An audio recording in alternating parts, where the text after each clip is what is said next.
தமிழ்நாட்டின் வளர்ச்சி பயணத்தில் ஒருவரையும் பின்தங்க விடமாட்டோம். வெல்வோம் ஒன்றாக.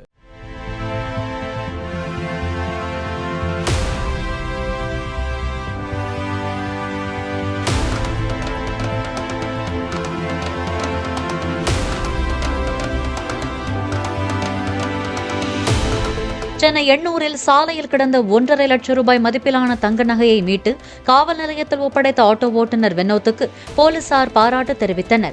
எண்ணூர் ரயில் நிலையம் சாலையில் ஆட்டோவில் சென்று கொண்டிருந்தபோது சாலையில் நகையுடன் பை இருந்ததை வினோத் கண்டெடுத்த நிலையில் நகையை தொலைத்த தேசராணியிடம் போலீசார் நகையை ஒப்படைத்தனர். தமிழ்நாட்டின் வளர்ச்சி பயணத்தில் ஒருவரையும் பின்தங்க விடமாட்டோம். வெல்வோம் ஒன்றாக.